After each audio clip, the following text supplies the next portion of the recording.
Olá pessoal, aqui professor Ronaldo gravando mais um vídeo para vocês e hoje nós vamos falar sobre exemplos de administração que a gente encontra na Bíblia. Beleza? Então vamos lá. Abraão foi um homem de uma reputação sólida, um homem muito correto, muito honesto. Ele nasceu em Ur dos Caldeus, subiu para Harã com os seus pais e depois foi para a terra de Canaã. Ele nunca se recusou a trabalhar, ele era um trabalhador com muita vontade de trabalhar e de fazer a diferença, tá, pessoal? Então, uma coisa muito importante de Abraão é a fé. Quando se fala de Abraão, ele acreditava que as coisas davam certo.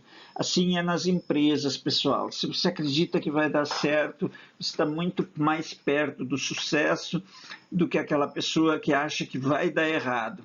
Tá bom, pessoal? Então, esse é um exemplo de Abraão. Isaac era filho de Abraão. E esse rapaz, ele era obediente ao pai. E uma característica importante de Isaac que serve para a administração é, primeiro, obediência e mudar de rumo quando isso é necessário. Isaac era pastor e virou agricultor, teve que aprender tudo de novo da nova profissão. E se tornou um agricultor muito bem sucedido, tá, pessoal? Ele plantava um saco de cereais e colhia 100 sacos daquele um saco que ele plantava, beleza? Então, aprender aquilo que você precisa, reaprender, desaprender e aprender de novo, tá? Às vezes a gente precisa mudar e a gente pode aprender com Isaac que às vezes a mudança é necessária, beleza? Jacó era uma pessoa muito problemática, pessoal. Ele era mentiroso. Ele era trapaceiro, mas um dia ele percebeu que essa postura, esse comportamento estavam errados e ele mudou. Então, quando você trabalha com negócios, você quer ser um administrador, e percebe que alguma coisa que você está fazendo precisa ser mudado, mude, não tem problema, você precisa mudar. Então mude e mude para melhor, porque se um cliente não confia em você, se um fornecedor não confia em você, se um funcionário da empresa não confia em você, a tendência é que o negócio não dê certo, e a falência, tá, pessoal? Então, a confiança que geramos nas pessoas que nos cercam, ela é fundamental. Beleza? É isso que aprendemos com Jacó. Tudo bem? Em frente, então. José. Esse rapaz tinha um caráter espetacular. Eu diria que esse rapaz era um rapaz muito íntegro. Ele era perseguido pelos irmãos, foi vendido como escravo pelos mercadores midianitas, acabou chegando no Egito, virou prisioneiro, acusado falsamente de um crime que ele não tinha cometido, e da prisão ele saiu para conversar com o faraó e orientou o faraó. Então, José é o primeiro consultor empresarial que a gente tem de consultoria mesmo. Então, ele orientou o faraó a partir daquilo que ele sabia, o que o faraó deveria fazer. Isso é a primeira coisa sobre José. A segunda coisa sobre José é que ele estabeleceu as bases das finanças pessoais. Hoje, se você perguntar um coacher a respeito de finanças pessoais, ele vai te dizer, olha, guarda 20%. José falava para o faraó, você tem que guardar 1/5. 1/5 e 20% é a mesma coisa, tá? Então, as bases das finanças pessoais que se usa hoje nasceram lá no longínquo Egito, lá com o velho José, que morreu lá no Egito e os irmãos dele levaram os ossos dele embora. Depois, quando a escravidão acabou, levaram os ossos dele embora para serem enterrados em Canaã. Beleza, pessoal? Então, Próximo personagem. Não é o próximo personagem, ainda sobre José. Ele trabalhava com informação estratégica, ou seja, uma informação para tomar decisões de grande porte, planejamento, paciência, liderança e organização. São os grandes valores que a gente aprende com esse rapaz, que era super gente boa. Beleza, pessoal? Moisés. Moisés é o cara que tira o povo do Egito. Moisés é o cara que nasce lá no Egito, dentro da casa do faraó, mas ele era filho de uma mulher israelita, de uma família israelita, e foi adotado pela filha do faraó e viveu dentro do palácio 40 anos.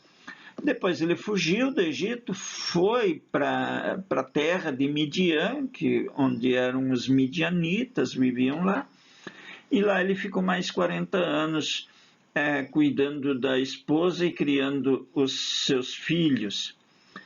E depois ele volta e traz o povo, e fica mais 40 anos com o povo no deserto. Beleza. Qual é a contribuição dele? Ele criou a primeira hierarquia que que os exércitos copiaram e que existe até hoje. Então, ele criou uma hierarquia de chefes de 1000, chefes de 100, chefes de 50 e chefes de 10. Então, se o povo tinha 600.000 pessoas naquela época, então ele criou 600 líderes de 1000 e 6 líderes de 100 para cada grupo de 600 e 2 líderes de 50 para cada grupo de 100 e 5 líderes de 10 para cada grupo de 50. Beleza? Então, aí nós vamos ver que surge uma hierarquia, um comando hierárquico que vai ser copiado pelos exércitos modernos, os exércitos que vêm depois, e essa hierarquia acaba sendo copiada pela Igreja Católica e tudo mais. Beleza, pessoal? Então, vamos em frente. Davi era um rapaz muito inteligente, um rapaz muito esperto, habilidoso. Ele era um guerreiro exemplar e um general exemplar. Ele liderava e sabia ensinar aquilo que ele sabia fazer. E mesmo com poucos recursos e perseguido pelo sogro e dentro de uma caverna, ele conseguiu construir um exército que se tornou, naquela época, o exército mais poderoso da terra. Então, temos em Davi uma lição importante: gestor de pessoas. Davi foi o primeiro grande gestor de pessoas. Enquanto José foi o primeiro gestor financeiro, vamos dizer assim, Davi foi o primeiro gestor de pessoas. Beleza? Ele sabia liderar, os soldados faziam qualquer coisa por ele, porque ele era amado. Então, ele era amado pelos seus subordinados, pelas pessoas que o ajudavam. Então, ele tem muito a nos ensinar.